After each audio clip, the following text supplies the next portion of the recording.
Bismillah. Alhamdulillah. Wassalatu wassalamu ala Rasulillah wa ala alihi wa ashabihi wa man wala amma ba'd.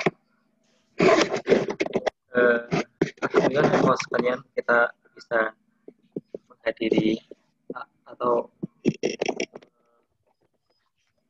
hadir pada pelajaran pada malam hari ini, yakni hadis Arba'in An-Nawawiyah yang akan disampaikan oleh Ustadz kita, Ustadz Abu Ahmad Rahmat Hafidhullah Ta'ala.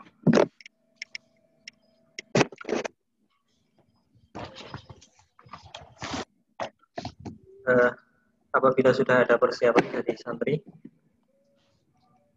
silahkan. Kalau yang belum siap, persiapkan alat tulisnya, kemudian dicatat faedah-faedah dari Ustadz kita. Nanti apabila ada pertanyaan dari santri, jangan sungkan untuk bertanya kepada Ustadz. Demikian dari saya. Kita lanjutkan kepada Ustadz Abu Ahmad untuk menyampaikan materi. Bismillahirrahmanirrahim.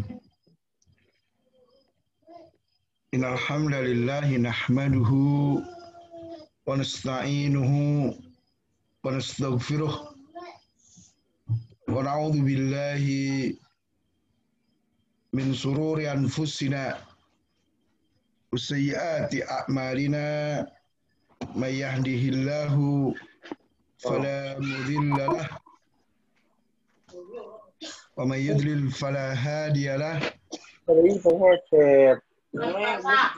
Asyhadu an la Mau dipakai tuh komputer tidak? Delete jaringannya nih HP.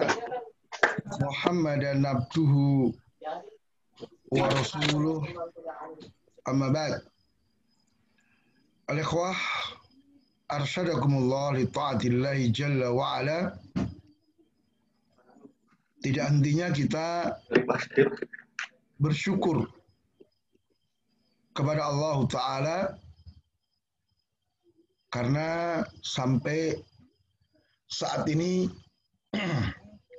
Allah Ta'ala masih membuka kesempatan untuk bertolabul ilmi. Dan ini ayahnya tolabul ilmi merupakan satu amalan yang sangat luar biasa. Karena akan mengantarkan kita bersama menuju surga Allah Ta'ala. Bahkan akan memudahkan jalan kita menuju ke surga Allah. Sebagaimana dikabarkan oleh Rasul sallallahu alaihi wasallam, "Man salaka tariqan yaltamisu fihi ilman sahalallahu bihi tariqan ilal jannah." Siapa yang berjalan barang siapa menempuh satu jalan untuk mencari ilmu, Allah akan mudahkan baginya satu jalan ke surga. Sedangkan siapa di antara kita yang tidak menginginkan surga? Nah, maka kita berharap apa yang kita lakukan betul-betul mendapatkan apa yang dijanjikan oleh Allah Tabaraka wa Ta'ala. Dan kita masuk di hadis yang keempat. Dan ini akan membuka lebih banyak lagi ya kesempatan untuk kita mudah menempuh jalan ke surga. Karena satu ilmu memudahkan satu jalan ke surga. Semakin banyak ilmu, maka semakin banyak ya jalan-jalan surga yang bisa kita tempuh dengan mudah. Baik. An Abi Abdurrahman Abdullah ibni Mas'udin radhiyallahu ta'ala anhu. Qala haddatsana Rasulullah sallallahu alaihi wasallam wa huwa as-sadiqu al-masduqu. Inna ahadakum yujma'u khalqu fi batni ummihi arba'ina yawman nutfatan. Ya. Thumma yakunu alaqatan mithla dhalik. Thumma yakunu mudghatan mithla dhalik.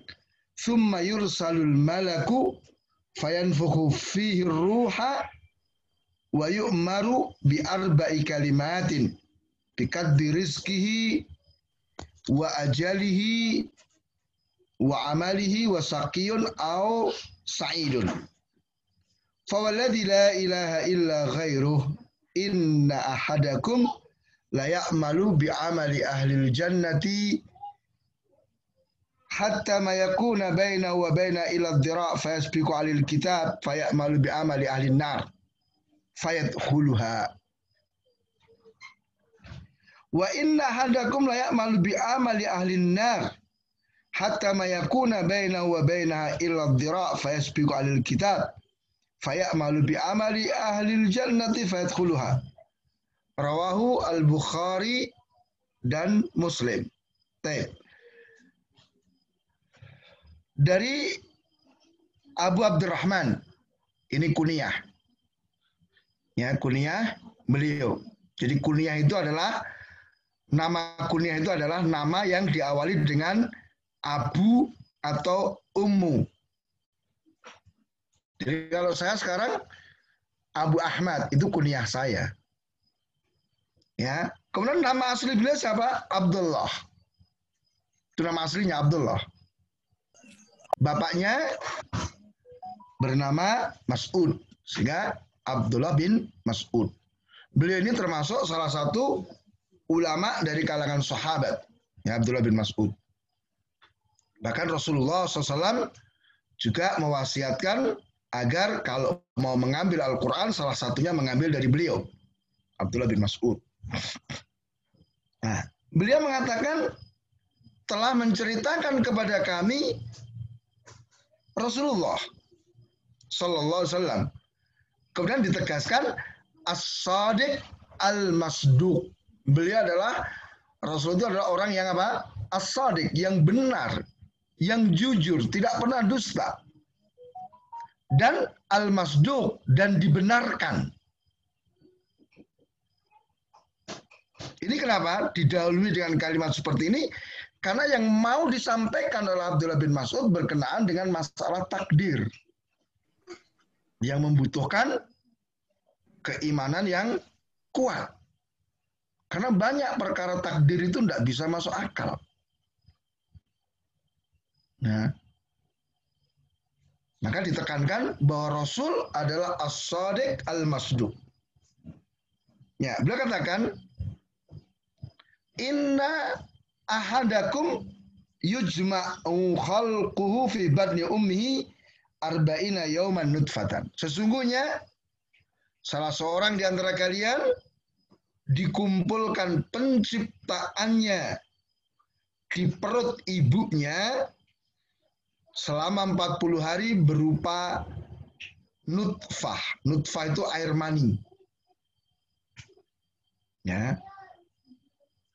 Kemudian menjadi segumpal darah. Sama dalam waktu 40 hari juga.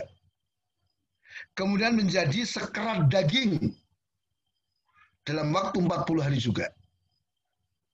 Ya.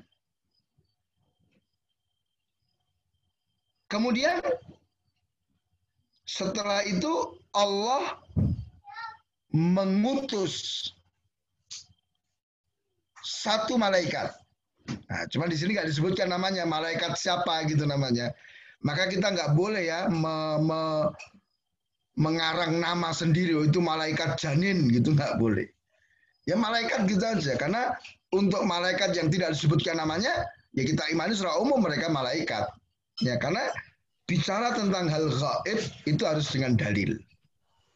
Sedangkan malaikat salah satu dari perkara yang gaib. Ya. Nah, Maka malaikat ini meniupkan ruh kepada segumpal atau sekerat daging itu, calon janin. Kemudian diperintahkan dengan 4 kalimat, 4 ketentuan. Ya, maka ditentukan rezekinya. Kemudian ajalnya. Ajalnya kapan dia mati. Kemudian tentang amalannya. Apa yang akan dia kerjakan selama hidup di dunia nanti. Juga ditentukan apakah dia termasuk orang yang celaka atau orang yang bahagia. Setelah itu Rasulullah bersumpah, demi yang tidak ada sesembahan yang benar selain Allah. Sesungguhnya salah seorang di antara kalian betul-betul mengerjakan amalan-amalan penduduk surga. Berarti apa? Amal-amal ketaatan. Sampai tidak ada yang memisahkan dia dengan surga, kecuali hanya jarak 1 jengkal saja. Artinya apa? Dia terus mengerjakan amal-amal kebaikan sampai waktu kematian dia tuh tinggal sebentar sekali. Sehingga diungkapkan dengan seakan-akan jaraknya itu tinggal 1 jengkal saja. Tetapi apa? Dia didahului oleh tadi penulisan takdirnya. Bahwa dia termasuk orang yang celaka. Sehingga dalam waktu yang singkat itu dia mengerjakan amalan penduduk neraka. Sehingga dengan amalan tersebut dia masuk neraka, waliyadzubillah. Tetapi sebaliknya, sesungguhnya ada salah seorang di antara kalian yang mengerjakan amalan-amalan penduduk neraka. Berarti apa? Kemaksiatan-kemaksiatan. Sampai jarak dia dengan neraka itu tinggal 1 jengkal saja. Tetapi apa? Dia telah didahului oleh kitab penulisannya. Bahwa dia ditentukan sebagai orang yang bahagia. Maka di waktu yang singkat itu dia mengerjakan amalan penduduk surga. Dengan itu dia masuk surga. Hadis diriwayatkan oleh Imam Muslim. Baik. Al-ikhwah rahimakumullah.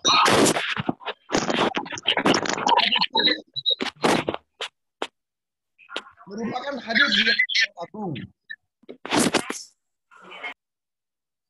Ya, terkandung di dalamnya perkara-perkara besar yang menjadi pokok-pokok kebahagiaan kita. Kita lihat ya. Yang pertama bahwa Rasul itu betul-betul harus kita benarkan semua ucapannya.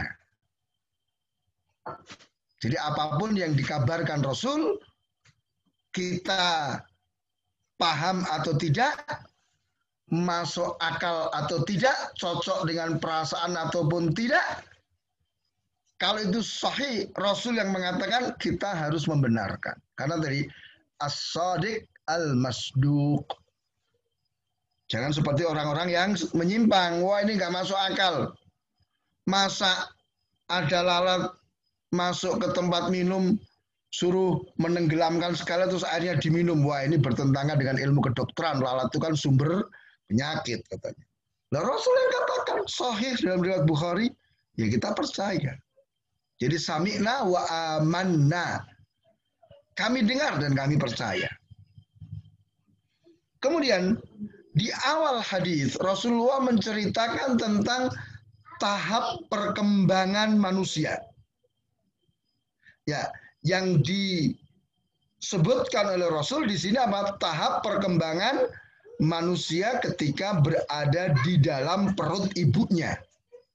Ya, 40 hari berupa air mani, 40 hari berikutnya segumpal darah, 40 hari berikutnya menjadi apa? Sekerat daging. Setelah apa? Berkembang menjadi sempurna. Sehingga ketika nanti lahir pada waktunya sudah berbentuk apa? Bayi. Ya, berbentuk bayi ya, punya tangan, punya ini ya. Tapi kalau masih berapa? 4 bulan dalam kandungan belum berbentuk, masih proses.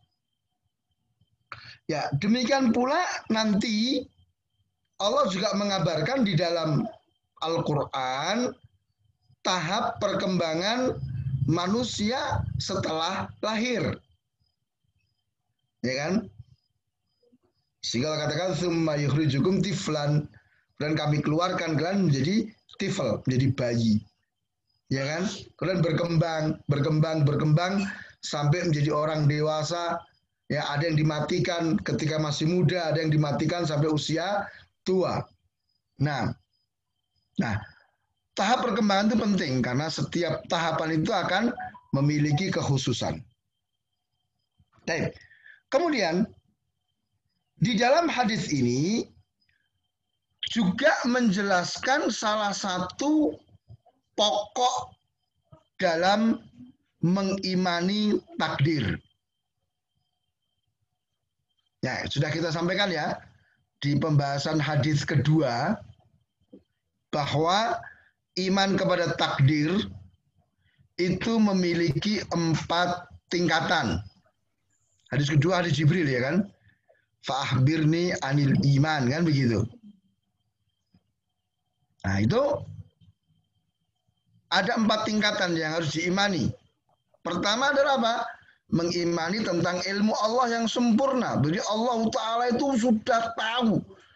Ya, Allah Ta'ala tahu secara global dan terperinci. Ya, yang sudah terjadi, yang sedang terjadi, dan apa yang akan terjadi. Jadi Allah sudah tahu semuanya dengan lengkap. Kemudian tahap yang kedua adalah apa? Penulisan. Ya, jadi Allah Ta'ala menulis semua yang Allah ketahui, Lauhul Mahfuz. Apa yang akan terjadi semua sudah tertulis lengkap. Ya, sebagaimana dalam hadis bahwa yang pertama awal khalaqallahu al-qalam, ya, yang pertama diciptakan adalah qalam dan Allah perintahkan tulis. Maka qalam jawab, apa yang harus kami tulis? Tulis semua yang terjadi sampai hari kiamat, ditulis. Ya. Maka dalam hadis ini ada penulisan takdir, ya kan? Ketika manusia 4 bulan dalam perut ibunya, maka diutus 1 malaikat untuk menetapkan 4 perkara. Ditetapkan rezekinya, ya, dia nanti dapat rezeki berapa, kemudian ditetapkan ajalnya, dia matinya kapan, di mana, sebabnya apa. Kemudian ditetapkan juga apa? Amalannya, apa yang akan dia kerjakan selama hidup di dunia. Kemudian yang keempat ditetapkan juga dia itu termasuk orang yang bahagia atau orang yang celaka. Orang bahagia berarti orang yang ditetapkan untuk masuk surga. Orang yang celaka berarti orang yang ditetapkan untuk masuk neraka. Begitu. Semua ada ditulis. Ini dalam pembahasan takdir, kalau lebih detailnya, ini adalah penulisan takdir seumur hidup. Jadi nanti ada takdir yang global, yang ditulis di Lauhul Mahfuz, ada takdir seumur hidup, ini ada takdir tahunan. Setiap tahun ya, di Lailatul Qadar itu. Nah, kemudian di sini, ya semua sudah ditentukan. Dan orang tidak mungkin lepas dari apa yang sudah ditetapkan oleh Allah. Apa yang sudah ditulis oleh Allah Ta'ala. Tidak akan lepas. Maka kita harus yakin. Nah, cuman permasalahannya, kita kan nggak tahu apa yang sudah dituliskan oleh Allah untuk kita. Ya, kita kan nggak tahu rezeki kita berapa. Tapi kita yakin rezeki itu sudah ditulis. Kita juga yakin bahwa kita itu akan mati. Cuman kita kan nggak tahu umur kita sampai kapan, di mana kita mati, sebabnya apa. Kita nggak tahu. Maka ketika sakit ya kita berusaha untuk sembuh. Ya, tentang rezeki ya kita harus bekerja. Karena kita nggak tahu jatah rezeki kita berapa. Dan tentang amalannya kita nggak tahu apa yang akan kita kerjakan nanti dalam kehidupan di dunia. Cuman kita harus berusaha untuk apa? Mengerjakan apa? Amalan-amalan yang baik. Demikian juga kita juga nggak ngerti apakah kita ditentukan celaka atau bahagia. Tapi kita yakin semua udah ada ketentuannya. Cuman kita nggak ngerti untuk kita itu apa ketentuannya. Maka tentu siapapun berusaha ingin menjadi orang yang bahagia. Nggak ada orang, udahlah aku pengen celaka saja, aku pengen melarat saja, nggak ada. Maka keimanan kepada takdir itu tidak berarti menjadikan kita pasrah, menjadikan kita kemudian apa? Bersandar. Kenapa? Karena apa yang ditentukan oleh Allah itu kita nggak ngerti. Maka bagaimana kita bersandar kepada sesuatu yang kita tidak tahu? Gitu. Maka kita diperintahkan oleh Allah untuk berusaha menjalankan sebab. Sebagaimana Rasul ya satu hari beliau membawa atau mengabarkan kepada para sahabat bahwa ma minkum min ahadin illa qad kutiba maq'aduhu fin nari aw fil jannati. Tidak ada seorang pun di antara kalian kecuali sudah ditulis tempat duduknya nanti di surga atau di neraka. Jadi masing-masing kita tuh sudah ada tulisannya. Abu Ahmad di surga atau di neraka. Ini semua sudah ada semuanya. Cuman kan kita nggak ngerti tulisannya untuk kita tuh di surga atau di neraka. Maka ketika Rasul mengabarkan itu ada sahabat yang berkata, "Idzan nattaqil ya Rasulullah." Kalau gitu kita bersandar aja kepada apa? Tulisan itu, ketentuan tadi kan semua sudah ditentukan surga dan neraka. Kalau gitu kita bersandar saja. Kata Rasul, "La. Jangan. I'malu fakulun muyassarun lima khuliqalahu." Jangan bersandar. Jangan pasrah, beramallah, berusahalah karena masing-masing akan dimudahkan kepada apa yang dia diciptakan untuknya. Artinya apa? Seseorang yang ditulis, ditentukan oleh Allah sebagai penduduk surga, maka Allah akan mudahkan dia mengerjakan amal-amal kebaikan, amalan-amalan penduduk surga. Dan juga sebaliknya, orang-orang yang ditentukan, ditulis oleh Allah sebagai penduduk neraka, Allah akan mudahkan dia mengerjakan amalan-amalan maksiat, amalan-amalan penduduk neraka. Fa'amma man a'ta wattaqa wa saddaqa bil husna fasanuyassiruhu lil amma man a'ta wastaghna wa kadzdzaba bil husna fasanuyassiruhu lil usra. Itu dalilnya. Maka keimanan kepada takdir, para sahabat tidak pasrah.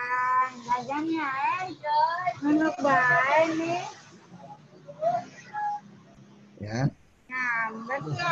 Dimatikan. Nah. Kemudian lihat para sahabat itu mereka menjadi orang-orang hebat karena percaya dengan takdir, dengan keimanan yang benar gitu loh. Bukan seperti yang dipahami oleh orang-orang yang menyimpang, oh, udahlah pasrah. Nanti kalau ditakdirkan ya dapat, enggak ya enggak. Itu keliru. Jadi justru dengan keimanan itu para sahabat luar biasa usahanya. Kemudian beliau SAW bersumpah, "Fawalladzi la ilaha ghairuh." Ini faedahnya apa? Sumpah itu boleh dilakukan dalam rangka menegaskan satu perkara. Jadi dalam rangka untuk menegaskan satu perkara. Atau juga karena ini perkaranya perkara besar, agar orang itu lebih percaya, maka kita dahului dengan sumpah. Nah, itu faedahnya. Kemudian di sini Rasul katakan bahwa ada salah seorang di antara kalian yang mengerjakan amalan-amalan penduduk surga. Maksudnya apa? Secara zahirnya. Jadi apa yang dilihat oleh manusia, fulan ini, Masya Allah dia mengerjakan amalan-amalan penduduk surga sampai jarak surga dengan dia itu tinggal 1 jengkal. Adapun urusan batin kan kita nggak ngerti. Maka kalau kemudian dikatakan di situ, ya di akhir kehidupannya dia mengerjakan amalan penduduk neraka, dan dia masuk neraka karenanya. Makanya menunjukkan berarti ada sesuatu yang dia sembunyikan dari pandangan manusia. Ya, kalau di hadapan manusia, manusia menilai, wah fulan ini soleh, fulan ini hebat. Tapi kita nggak tahu di belakangnya ada apa, batinnya seperti apa. Kita kan nggak tahu ya, misalnya fulan sholat, apakah sholatnya itu ikhlas karena Allah atau karena riak, kan kita nggak tahu. Yang kita tahu adalah apa? Fulan mengerjakan sholat, selesai. Demikian pula sebaliknya, seseorang mengerjakan amalan-amalan penduduk neraka sampai jarak dia dengan neraka tinggal 1 jengkal. Dan di akhir dia mengerjakan amalan penduduk surga, kemudian dia masuk surga dengannya. Maka hadis ini al-ikhwah rahmatullah diistilahkan oleh para ulama dengan hadis al-a'malu bil khawatim. Jadi semua amalan itu tergantung penutupnya. Lihat, ketika seseorang menutup kehidupannya dengan amalan penduduk neraka, tidak ada manfaatnya. Semua amalan penduduk surga yang telah dia kerjakan. Demikian pula sebaliknya, ketika seseorang menutup hidupnya dengan amalan penduduk surga, maka amalan-amalan penduduk neraka itu terhapus dengannya. Maka ada faedah yang cukup besar dari hadis ini. Yang pertama ya kaitan dengan apa, kalimat terakhir itu, ya kita harus semangat untuk mengerjakan amal kebaikan. Yang kedua, kita tidak boleh tertipu dengan amal yang sudah kita kerjakan. Kemudian yang ketiga, hendaknya kita senantiasa meminta husnul khatimah. Kan banyak toh orang-orang soleh yang diabadikan oleh Allah ucapannya dalam doa-doa mereka, wa tawaffana ma'al abrar. Kan begitu. Matikan kami bersama orang-orang yang baik. Ya. Terlebih ya ikhwah, kita sudah banyak melihat kisah-kisah bagaimana orang-orang yang semula dia istiqamah di atas kebenaran, kemudian dia menyimpang di akhirnya. Ya. Terlebih fitnah-fitnah pada hari ini sangat-sangat luar biasa. Ya, dan kita harus hati-hati ya. Syaitan itu menyimpangkan manusia itu tidak berbelok 90 derajat sehingga orang kerasa, oh aku nyimpang. Ya, nyimpangnya sedikit. Wala tattabi'u khutuwatis syaitan. Jangan kau ikuti langkah syaitan. Pelan-pelan orang untuk disimpangkan oleh syaitan, sehingga banyak orang itu menyimpang tanpa sadar. Itu yang dikehendaki oleh syaitan. Maka bid'ah itu hal yang sangat berbahaya karena pelakunya menganggap dia di atas kebenaran padahal dia di atas penyimpangan. Ya. Jadi kita harus banyak berdoa kepada Allah Ta'ala dengan doa yang banyak dibaca oleh Rasul Sallallahu Alaihi Wasallam. Ya muqallibal qulub, tsabbit qalbi ala dinika. Wahai yang membolak-balikkan hati, kokohkan ya hatiku di atas agamamu. Ya, ya mungkin al-ikhwah rahimakumullah, ketika kita sehat, punya duit, kondisi aman, ya kan? Ya kita mungkin mudah untuk istiqomah itu. Tapi ketika kita sakit, miskin, nggak punya duit, atau kita diancam, nah ini berat untuk bisa istiqomah. Ya, lihat bagaimana gerakan tansir, ya gerakan kristenisasi luar biasa. Ya bermodal bantuan, entah itu sembako, bantuan pekerjaan, dan lihat berapa banyak orang-orang yang semula menganut agama Islam, kenapa? Menyimpang. ya, berpindah agama. Ya, maka kita harus hati-hati. Ya, banyak kok tokoh-tokoh, selalu pada seorang itu yang dulunya Masya Allah. Orang ini banyak dipuji oleh para ulama. Bantahan-bantahan kepada orang-orang kafir, liberal, dan sebagainya itu luar biasa. Tapi ternyata di akhir-akhirnya dia murtad. Coba.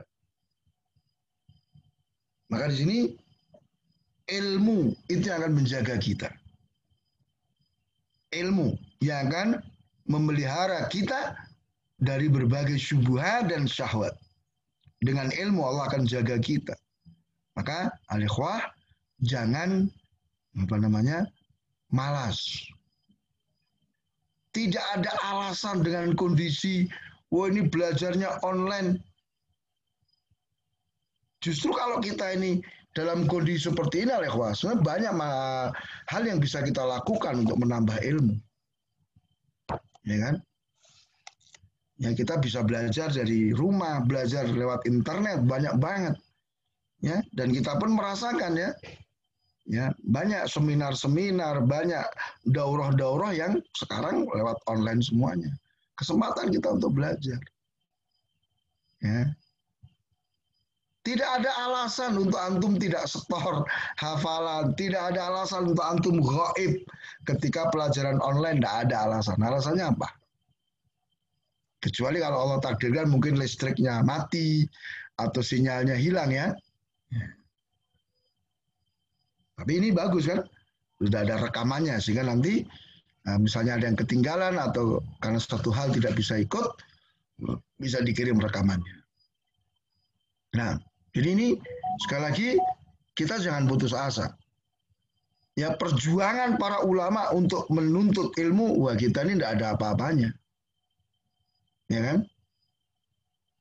Hanya dicoba seperti ini kemudian kita putus asa, tidak mau belajar.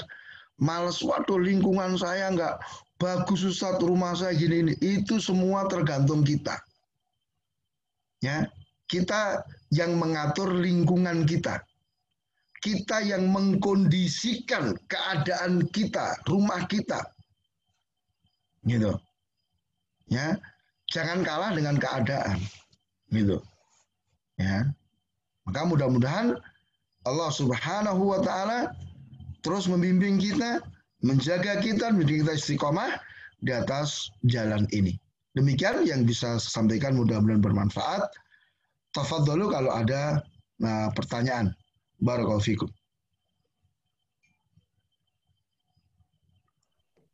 Silakan bagi mau yang bertanya.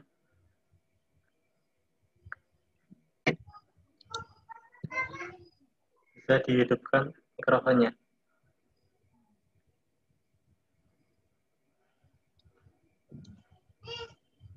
Bismillah, mau tanya tadi. Ya, silakan Ferry. Tentang 4 tahapan tadi apa aja Tad?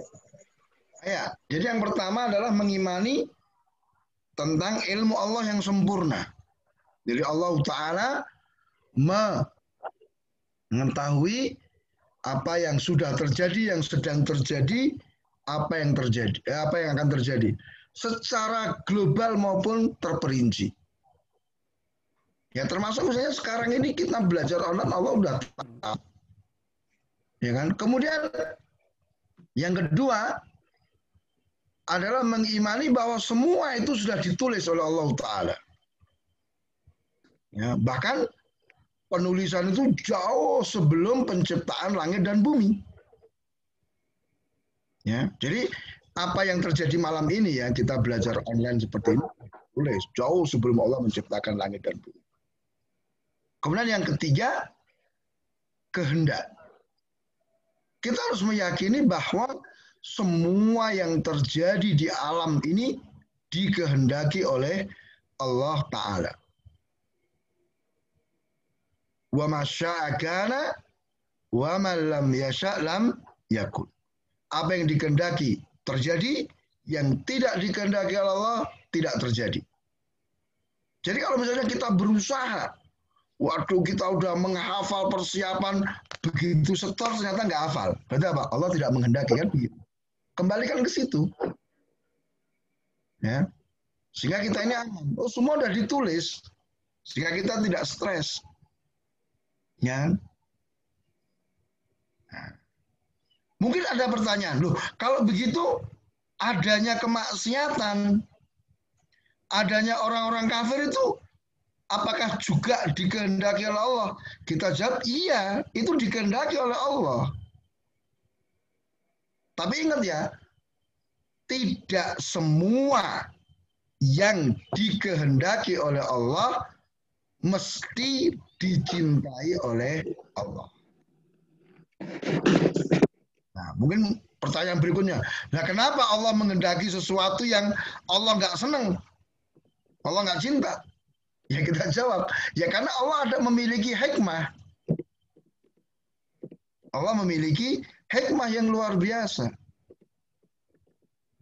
Bahkan seandainya kita nggak tahu hikmahnya pun, ya sudah kita mesti terima bahwa itu semua dikehendaki oleh Allah Ta'ala. Coba kalau misalnya tidak ada kemaksiatan, bagaimana syariat amar ma'ruf nahi munkar? Tidak ada orang kafir, bagaimana kita akan berjihad? Itu salah satu hikmahnya. Ya, jadi sekali lagi semua yang terjadi itu dengan kehendak Allah Ta'ala.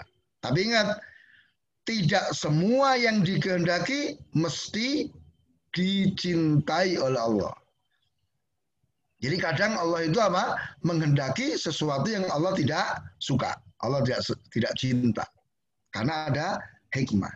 Kemudian yang keempat adalah tahap penciptaan. Semua yang terjadi di alam semesta ini diciptakan oleh Allah. Allahu khaliqu kulli syai'in. Allah pencipta segala sesuatu. Wallahu khalaqakum wa ma ta'malun. Ya, Allah adalah yang menciptakan kalian dan apa yang kalian kerjakan.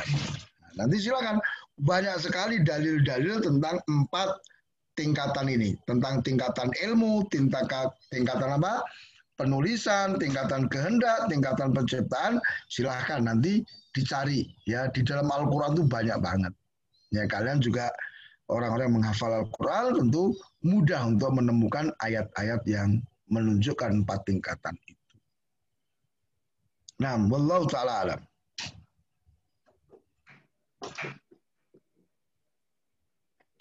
Baik, ada lagi?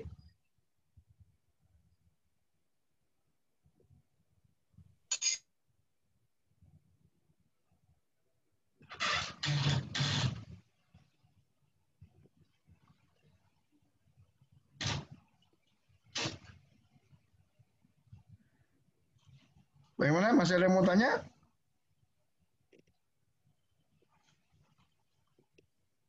Ustaz, ini ada pertanyaan dari chat. 4 hal yang pertama apa, Ustaz? Wih, tadi nggak kedengaran tuh suara saya. Insya Allah terdengar Ustaz. Iya, yang pertama apa tadi? Hah? Apa 4 tingkatan iman dalam takdir? Hah? Mengimani kehendak Allah Ustaz. Nah, yang pertama kok. Iya Ustaz. Mengimani kehendak Allah yang belum terjadi dan akan terjadi, dan yang gaib maupun nyata. Mengimani apa? Kehendak Allah yang belum terjadi. Enggak. Khata. Masya Allah. Boleh orang iyut. Si iyut. Boleh orang si iyut. Mengimani ilmu Allah yang sempurna. Naam, barakallahu fikum, mengimani ilmu. Mengimani ilmu Allah yang sempurna. Afwan Ustaz. Nah, yang kedua apa? Yang kedua Penulisan. apa? Mengimani Penulisan. mengimani ilmu, dalilnya apa? Ayo. Banyak sekali ayat berkenaan dengan ilmu Allah. Ya, semisal di ayat kursi, ya'lamu ma Perpanjang ini. Baina aidihim Perpanjang, wa Mas. khalfahum, ya kan? Itu Salah. dan masih banyak lagi ayat-ayat yang lain. Dan yang kedua, tingkatan kedua apa tadi? Mengimani apa? Penulisan. Penulisan. Coba sebutkan, ada di surat Al-Hadid.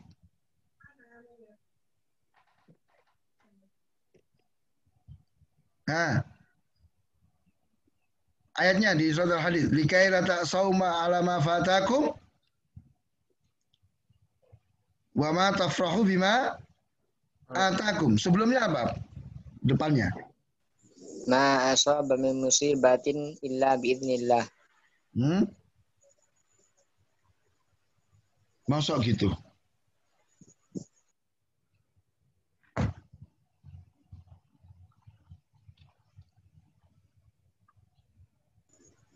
Ma asaba min musibatin illa fi kitabin illa fi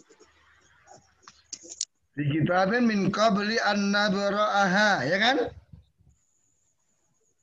Semua itu sudah ada di kitab, sudah tertulis sebelum kami menciptakannya. Itu salah satu dalil tentang penulisan takdir. Dalil yang berikutnya dari hadis tentang penulisan. Apa?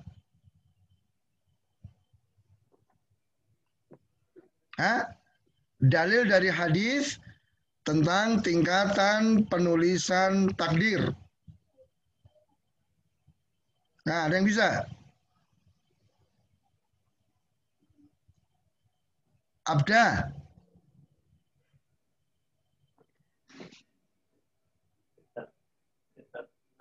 Abda Agus. Nah, dalil dari hadis. Ahmad Afan.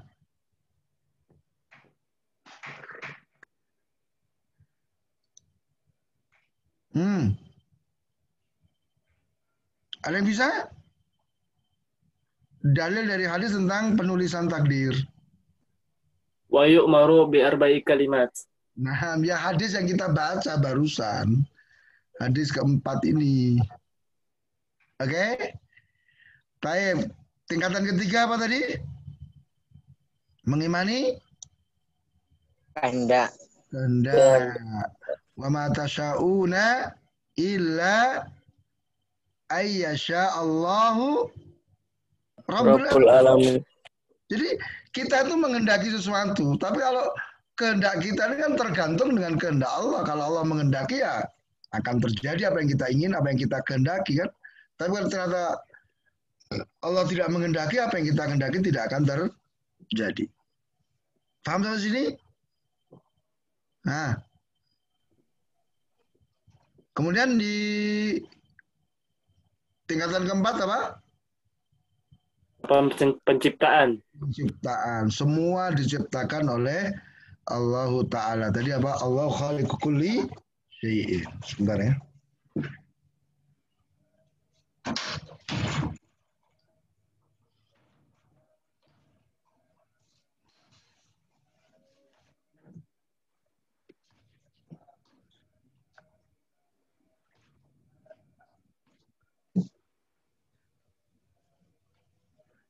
Nah, jelas ya 4 tingkatan takdir ya. Jadi hadis ini menjelaskan salah satu dari tahap keimanan kepada takdir itu apa? Penulisan. Nah, masih ada lagi soal?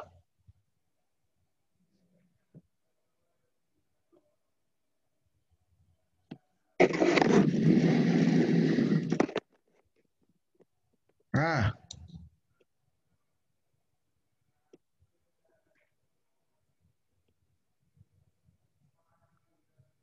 masih ada yang mau bertanya lagi? Kalau tidak ada, kita cukupkan sampai di sini. Ya. Kalau ada kita cukupkan. Baik. Kesimpulannya tadi? Ya, kesimpulan itu tadi bahwa hadis ini menunjukkan tentang apa? keimanan kepada takdir, ya, kemudian al-amalu bil khawatim, bahwa amalan itu tergantung dengan akhirnya. Nah, jadi kita harus waspada, jangan merasa aman, karena kita ini tidak boleh merasa aman sampai ya roh terlepas dari badan kita. Ya. Nah, karena kita nggak tahu fitnah-fitnah sedemikian luar biasa. Maka siapkan ilmu ya untuk memperkuat keimanan kita dan banyak berdoa dengan tadi apa ya, muqallibal qulub tsabit qalbi ala dinik. Ya, mudah-mudahan kita istiqomah, kemudian mendapatkan husnul khatimah. Nah, Allah taala.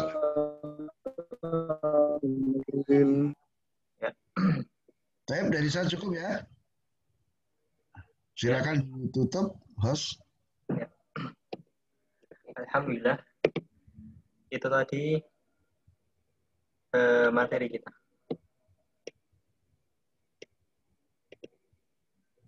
Jadi Ustadz Abu sangat banyak sekali faedah yang didapatkan. Maka selayaknya bagi kita untuk berhati-hati dari yang namanya fitnah-fitnah. Karena kita tidak tahu akhir dari perjalanan hidup kita. Kita menjadi orang yang bahagia atau kita menjadi orang yang celaka. Maka sebisa mungkin sekuat tenaga, sekuat sampai di dalam kehabisan istilahnya, sampai mati kita memegang teguh yang namanya akidah Islamiyah.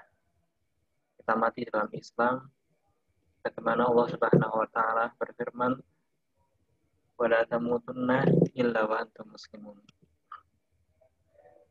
Cukup kita akhiri sesi taklim kita pada malam hari ini.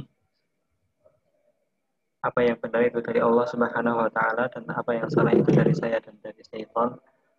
Kurang lebihnya saya mohon maaf. Wassalamualaikum warahmatullahi wabarakatuh. Waalaikumsalam warahmatullahi wabarakatuh.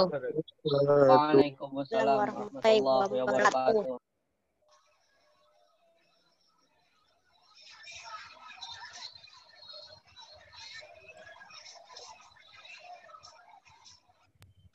Analif Ustadz. Sudah di list. Sudah di absen semuanya. Barakallahu fiik. Ya, ana absen Ustaz. Ana hadir Ustaz. Ustaz. Ana hadir. Freddy Agus Trianto.